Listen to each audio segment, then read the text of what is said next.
Welcome, everybody, to the NFL Show on the Gruely True Sports Network. The NFL Show is brought to you, as always, by Replenishing Care and Technologies. Make sure you check them out at rcandt.com. I am your host for the NFL Show, Mike Goodpaster. Right now, I'd like to welcome my co-host, Sam Teets. How you doing, Sam? I'm doing great, Mike. How about you?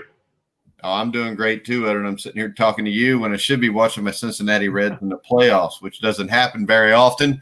Today, normally on Tuesdays, I pick apart your NFL quarterback rankings. So I'm going to give you a shot today to pick apart my NFL power rankings per team, ranking all 32 teams. I know you got it up. You're probably ready to fire right now, aren't you, Sam?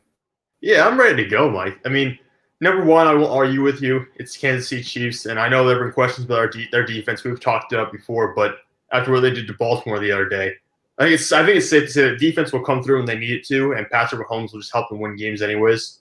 So I get Kansas City at number one. My question for you, Green Bay at number two. Why? Why are they number two? Because I don't think anybody else is that good either. I mean, when I look at this and I look at my 2, 3, 4, 5, 6, 7, Green Bay, Buffalo, Seattle, Baltimore, Pittsburgh, Tennessee, they all have warts. I mean, even Kansas City has warts at number one. But it's hard to dispute a team that just beat down Baltimore at Baltimore. To me, when I look at the Packers, they won in Minnesota. Minnesota's at the start, everybody thought Minnesota was going to be a good team. But this is a team that went to New Orleans and beat the Saints. I think the defense is above average. The thing that impressed me, though, they've got what looked to be a pretty good offensive line. They've got Aaron Jones, who's a legit running back. They got Aaron Rodgers, who I think is a top 3 quarterback in the NFL. Devontae Adams didn't even play, and they still won the game. So I think when you look at the Packers and their breadth of work over the first 3 weeks of the season, I think that it was more complete considering who they played than – I mean, remember this. Detroit, they beat 41-21. And Detroit just beat everybody's darlings, the Arizona Cardinals. So when you look at it, I just think their 3 wins were over better teams than what maybe these other teams were. And like I said, I don't see any major issues on this team. I mean, the worst issue right now looks to me to be wide receiver depth. But when you've got an Aaron Rodgers, just like Tom Brady last year with New England, he'll make guys better. So right now, that's why I would have Green Bay at number 2. Yeah, I don't have a huge issue with that. I really think number 2 through number 5 are probably the same category of teams, honestly. They all have some issues defensively for a lot of them. I really like Buffalo. Buffalo at number 3, to me, makes a lot of sense because Josh Allen's been playing so well. Defense there is probably even better than the defense they have in Green Bay. I think Buffalo is really number 3, and they could potentially – I mean, there's a chance we see the Buffalo Bills in the Super Bowl this year if they somehow get past against the Chiefs. Yeah, and number 4, I've got the Seattle Seahawks, which the question is on defense, but there's no question offense or Russell Wilson. Number 5, I've got the Baltimore Ravens because I still have some questions with the Ravens when it comes to playing against elite, well-coached teams. And we saw it last year when they played the Tennessee Titans, and the Titans chewed them up and spit them out, the same thing that Kansas City did. Now, I know you're probably not against the number 6. Do you think the Steelers are too low? You know, I love the Steelers, but honestly, they're probably too high based on what I saw for the first couple of games. I mean, the secondary, we talked about the defense. That secondary has not played well this year. All right, yeah. The reason I've got them at 6 here is when I look at this, them and Tennessee are about the same. They're both undefeated teams that I'm still not 100% sold on. I think I may be more sold on the Titans just because of Derrick Henry. And other than that, though, I think 6 and 7 can be switched either way. But I think after those first 7, then there's a lot of questions. Yeah. I mean, yeah, because you open with New England at number 8. I mean, they're doing much better than I thought they would do this year, but Bill Belichick's done an excellent job with that team. But really, you could have all these teams shift around. I mean, San Francisco at number 9, I almost feel like San Francisco's too high based on the number of injuries they have, based on what we know about their coaching. I feel like the 49ers should probably be lower, and the Rams, who have number 10, could be higher. I think that the coaching of Kyle Shanahan is more of a question in the playoffs. I think he's a regular season coach. We see that in baseball. We see it in basketball, where guys are better in the regular season. And I think the reason that is because I think the system in San Francisco was built so that you don't have to have a great quarterback as long as your O-line is decent, your running backs are decent. They run the zone scheme as well as anybody. I think right now, when I look at this, I do not think the 49ers are necessarily better than probably the next 6 or 7 teams below them. I'm just kind of giving a little respect to what we saw last year. And this is a 2-1 football team. So, I mean, I expect the 49ers to drop. And it may even surprise me at the end if they make the playoffs. I'm just kind of trying to base everything right now from what we see. But I don't expect that number 9 to stick. Yeah, I don't either. I think the Rams number 10 could make a clear argument to be ahead of them. Number 11 is maybe the weirdest team on this list. The Chicago Bears, they're undefeated. But when I look at the Bears, and the defense has been better, but I don't see the Bears as being a top 14, top 13 team in the NFL right now. Well, I think this. I think you got to put them at 11. They are undefeated. They have beaten everybody they've played. The problem is they're kind of like the ACC, like North Carolina. They start the year off 3-0, and they beat Wake Forest. They beat Virginia. I mean, they're beating 3 teams that aren't that good, so it's really hard to judge them. I do like Matt Nagy, and actually, if they were 3-0 with Mitchell Trubisky, I would probably have them at 16, if that makes any sense. I think Nick Foles gives them some hope here. I was surprised it took them 3 weeks to get to Nick Foles. I really thought he would just won the starting job outright in camp, but they started Trubisky somehow. I mean, it's a blessing for them to start 3-0. Have a good shot to make the playoffs now. I still wouldn't put them top 13 or even top 14 just because I don't think they have the longevity and the power to stay that high. Well, I don't think this is about whether they do or not, because I think the Tampa Bay Buccaneers, who I have at 12, and the Saints at 13, I would expect to both be in the top 10 within the next 2 or 3 weeks. I think that they are probably both better than Chicago, but Tampa Bay lost to New Orleans. New Orleans has lost a couple games, so I have a hard time. I know a power rankings is who's better right now, but with Tampa Bay, I mean, they beat Atlanta and they beat Denver.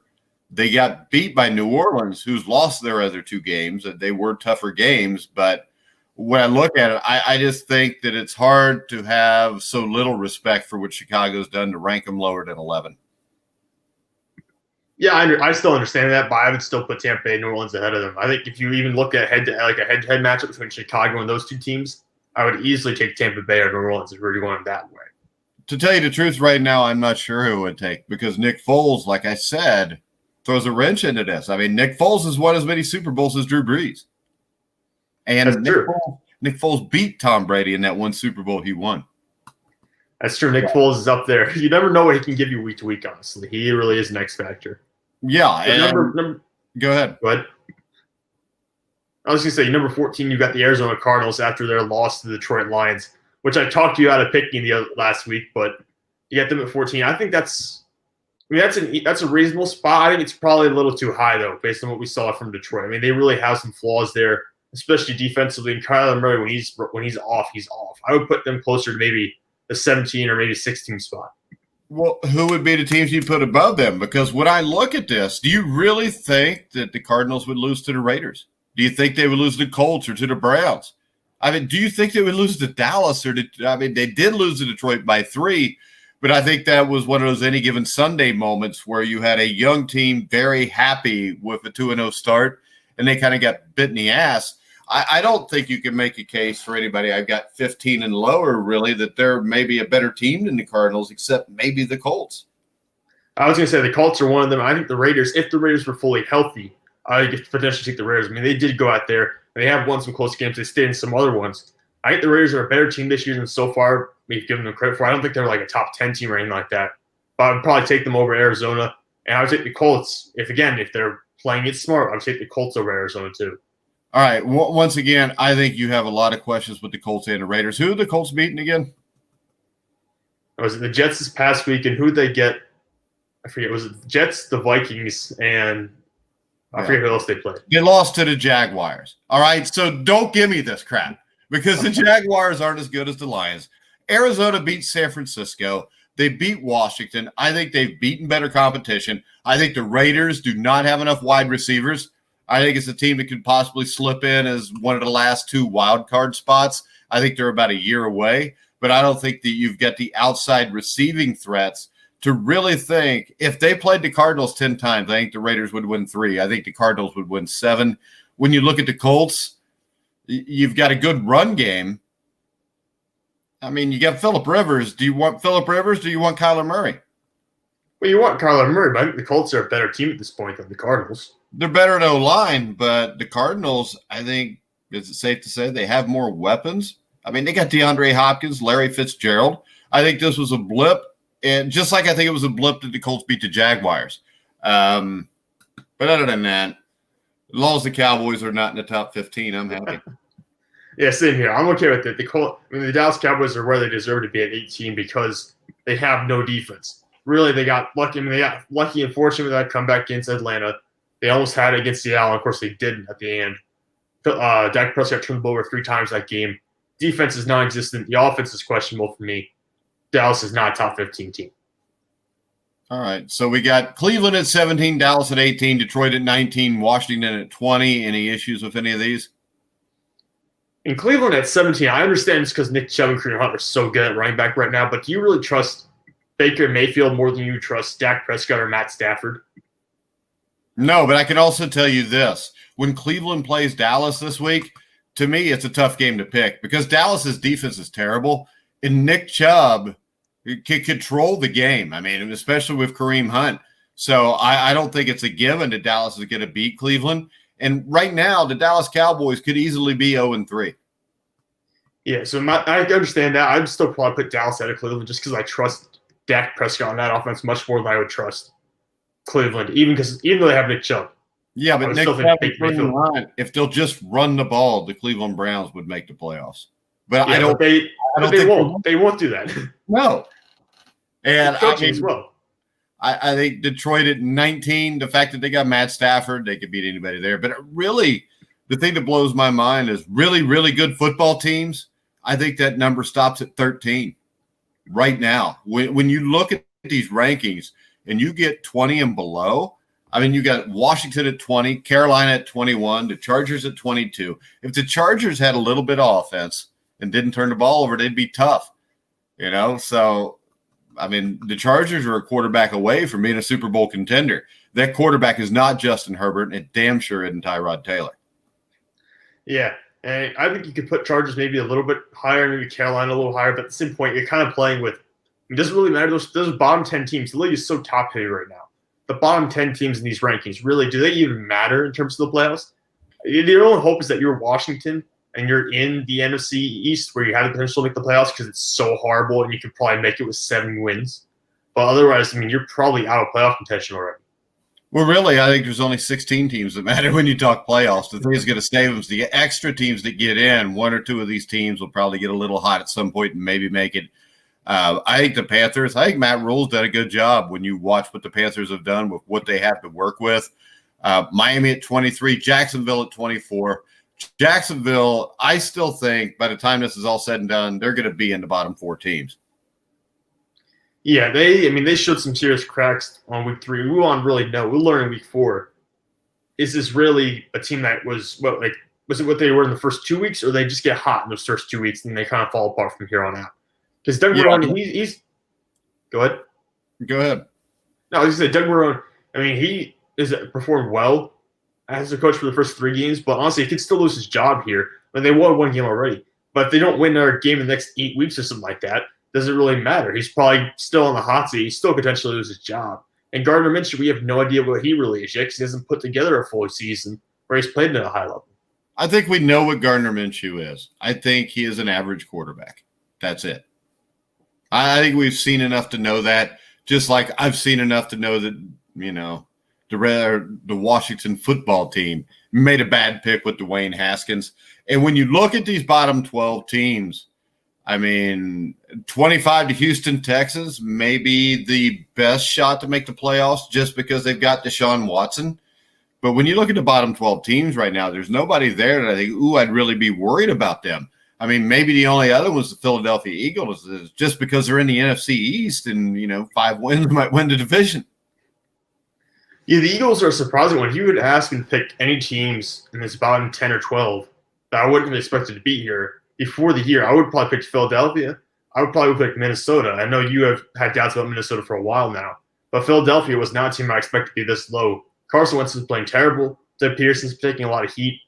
I don't know what's going to go on here in Philadelphia. What happens here if this team ends up winning 3 games this year? I think you just try to reload it and do it again. You're not going to fire Doug Peterson. Doug Peterson's a good football coach. He won you a Super Bowl a couple of years ago. They make it to the playoffs almost every year. Last year, they had a complete mess, ended up winning 9 games and making the playoffs, and, damn near won a playoff game. So I don't think Doug Peterson's in any jeopardy here. I think Mike Zimmer's gone. I think the Vikings are toast. The Texans, I think Bill O'Brien's gone. The Texans are toast. Actually, Texas toast is pretty good. You look at Atlanta, Dan Quinn's gone. I think at 30, Vic Fangio's gone. I think at 31, Joe Judge will get a little leeway. 32, Adam Gase is gone. So I really think when all's said and done, there's possibility there could be 10 new head coaches at the start of next year. That's a third of the league. Yeah, and that's not wrong, though. That's not incorrect in any way. They should be fired at this point, a lot of these guys. And one of the guys who probably won't be fired is Zach Taylor, who's coaching your Cincinnati Bengals, which is unfortunate for you because you get another year. I think he could get fired. I think this is something where if this team is, 2-13-1, or even just a 4 or 5 win team, I think this is to the point with Mike Brown where he knows he has to win. And I think the big thing is if you're Eric Bieniemy, the fact you didn't get a job last year right now really plays into your hand, because he's going to have a pick of about 10 jobs by the time the season's over with. And when you look at it, I know this is crazy to think, and the Bengals probably wouldn't offer him enough money, but is there a better job than Cincinnati right now? If you look at these bottom 10 or 12 teams, I mean, the only place else I would see comparable is Houston. But Houston doesn't have a Tyler Boyd, a T. Higgins, and a Joe Mixon to work around Joe Burrow. So I think if the Bengals are smart, you get rid of, Zach Taylor, because you may have, outside of the Chargers completely falling apart, I think the Chargers with their defense are just a quarterback away. But I don't know that there's a better job you could get to be the head coach of the Cincinnati Bengals next year if Mike Brown will relinquish control. The only other team I might throw in there could be Detroit potentially. They got some pieces there. Matt Patricia's probably but this is the thing. Detroit, you don't have a 24-year-old starting quarterback. You've got a much different guy. Yeah. So, you could actually come in here, and Burrow have only had 1 year with Zach Taylor, who's an idiot as his offensive coordinator. You bring in an innovative offensive guy into Cincinnati right now, and you spend the money on upgrading that offensive line. The Cincinnati Bengals are a playoff contender immediately next year with a head coach and a few tweaks at offensive line and maybe a linebacker or 2. Yeah, but here's the thing: are the Bengals actually going to be able to pay that money? Are they actually going to do things to improve this team? Yeah, they did it with DJ Reader. They did it with certain spots. The problem was you have Jim Turner, who is an idiot, who's the offensive line coach, who thought what he had was good enough. So they didn't really try to upgrade the offensive line in the offseason. They didn't use a top 2 or 3 pick on an offensive lineman. And the thing is this, if you want to win football games, that's what you got to do. If you look at how the 49ers built their team, it was mainly with using draft picks on the offensive and defensive line. And when you got to last year, they were so good because they had maybe the best D-line in football and one of the top 3 offensive lines in football probably. And that's because that they put all their equity into the front lines of their football teams. And the problem you have with the Bengals, and you look at their drafts, they've done that with offensive linemen, but they picked the wrong guys. What they've done the majority of the time is picked a cornerback number 1. And none of those cornerbacks have panned out. So teams that win are teams that draft, guys on the defensive front or the offensive front. It's something the Bengals have not done. We saw Baltimore's kind of done that. Pittsburgh's done it in the past, but their players on both sides are starting to get older at this point. Well, how about this?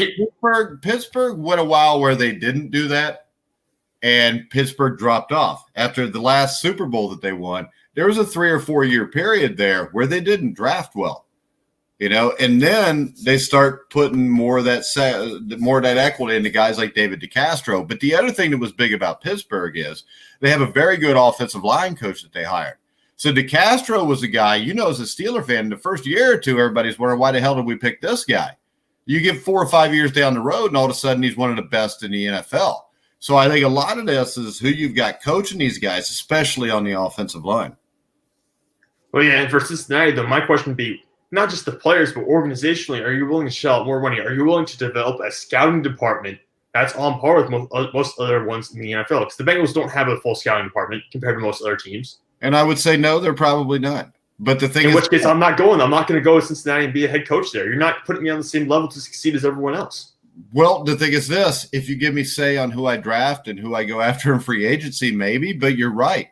Until you actually have a scouting staff, and let's face it, they got Marvin Lewis, which everybody thought was a great hire, and he wasn't a bad hire. He's a hell of a lot better hire than Zach Taylor has been. But Marvin Lewis basically took the job because it was a few years after they'd won the Super Bowl in Baltimore, and he was the defensive coordinator, and it was starting to look like he may never get an opportunity. So he took the opportunity with the Bengals because I think he was getting a little worried if he was ever going to get the chance. Yeah, and that's kind of, with Zach Taylor, this is a guy who was not even an offensive coordinator with his last job. And he comes and takes this job. I mean, who else was going to offer Zach Taylor a head coaching job other than Cincinnati? Nobody. Yeah, exactly. So this is a situation where this team right now, this organization has a bad reputation. I know you have Joe Burrow, and maybe he'll change everything. You got Joe Mixon, you got Jonah Williams, you have T. Higgins, you have plenty of pieces there. But your organization right now has a bad reputation. I don't know if that's going to be able to attract someone like Eric Bieniemy, who, like you said, is going to have this pick of all the teams he wants to go to potentially. Well, and that's why Cleveland never gets a head coach worth a damn either. Yeah, that's why Detroit doesn't. I mean, Matt Patricia, who really thought Matt Patricia was a slam dunk pick? He was just one of Belichick's guys. Detroit took him. I mean, Zach Taylor had a hard time finding a defensive coordinator. It took 3 months for him to hire a defensive coordinator after he became the head coach here. Most head coaches already know who their defensive coordinator is going to be, even if they're a freaking high school coach when they get a job. Yeah, I mean, this is a situation where you're at right now. You have organizations, especially the ones that we're talking about in the bottom 16 of your power rankings right now, that just have reputations that are not going to be able to get out from underneath in the next 5 to 10 years. Even with someone like Joe Burrow, sure, taking a long shot into someone stepping in and being a really good head coach, I don't think you're going to actually have a chance to go out there and put together a qualified coaching staff, even on par with something like what Marvin Lewis had. Well, the Bengals didn't have a qualified coaching staff either. I'm just saying Marvin Lewis was a lot better than what they've got now. I mean, they had guys like, Jay Gruden as the offensive coordinator. They did have Mike Zimmer at one point, which would have been the perfect hire. They should have fired Marvin probably after 2013, the playoff loss to the Chargers. But they didn't because they're in the middle of a 5-year playoff run. But if you can't win a playoff game, something has to change. Now, do you have any disagreement at number 32 with the New York Jets? No, I mean, really, this is a battle between the Giants and the Jets at this point. I know Denver's kind of in there too. But how much does it suck that on Thursday Night Football we have to watch, or potentially not watch, Denver, who you have at number 30, versus the New York Jets, who you have at number 32? This is just the worst possible matchup. Since I cut the cord and went to Hulu, I don't get the NFL Network, which a lot of Thursday nights causes me some consternation. It does not cause me that on this Thursday night because I wouldn't watch this crap show for anything. The Jets and the Broncos, I don't even know who I would pick to win the game, and I don't care. I mean, right now, Trevor Lawrence has got to be watching this game with huge trepidation, hoping that the Jets can get a win soon. Yeah, I mean, Trevor Lawrence, you're trying to focus on the college football season, but in the back of your mind, you got to be watching the NFL standings going. Both New York teams, Denver, Jacksonville, Atlanta. Where are we going to go here? What's going to happen here? Yeah, I mean, Atlanta's got Matt Ryan. Philadelphia's got Carson Wentz. So if you look at this, I mean, there could be 5 or 6 teams. I mean, if you've got the first pick in the draft, are you using it on Trevor Lawrence if you're the Giants? I would say right now you do. But if you're the Jets or the Giants and you just picked a guy in the first round here in the last couple of years, do you make the jump and take Trevor Lawrence? Well, that's the situation I've been looking at the last couple of years. I mean, last couple of days, there are several teams at the bottom of the NFL right now who have what you would consider franchise quarterbacks or young quarterbacks you're hoping to develop into franchise guys. Yeah, what about Denver? They got Drew Lock. Do you believe so much in Drew Lock that you wouldn't take Trevor Lawrence? Now, I would take Trevor Lawrence in all 3 of those situations. Oh, yeah. But will Denver? I mean, that's the point. You could see – I think you're going to see a team trade out of first place this year because really chances are you're going to have a team with a young quarterback pick first overall or line up to pick first overall. How about this? What if you're the Philadelphia Eagles and you get the 1 pick? I mean, that's probably a ridiculous situation for Carson Wentz. You just signed him to a long-term deal. My one crazy hypothetical scenario would be if the Falcons end up at 1 and you fire Dan Quinn, do you try to trade Matt Ryan and then take Trevor Lawrence? Yes. That would make sense to me. And it's not Matt Ryan's fault. And Matt Ryan should have a Super Bowl ring. He should already have a Hall of Fame case, pretty much. Yeah, he should already be a Hall of Famer, but he's not because of the coaching in the front office. And I mean, Atlanta needs to clean out everybody from the GM to the head coach. I think they need to get rid of the water hydration specialist even because in Atlanta, nothing's going right. And I think in a place like Atlanta or Philadelphia, I would still direct Trevor Lawrence. I think Carson Wentz is really good. I don't think this is any of his issue. I think the team's just a mess. But I mean, I think Trevor Lawrence could be special, and I hate to give Sam McGinnis a shout out here, but he does talk about the injuries, and that has been a problem. If you're 26 and if the Minnesota Vikings were to get this first pick, you got to go Trevor Lawrence. And the problem is you're probably not going to get anything for Kirk Cousins.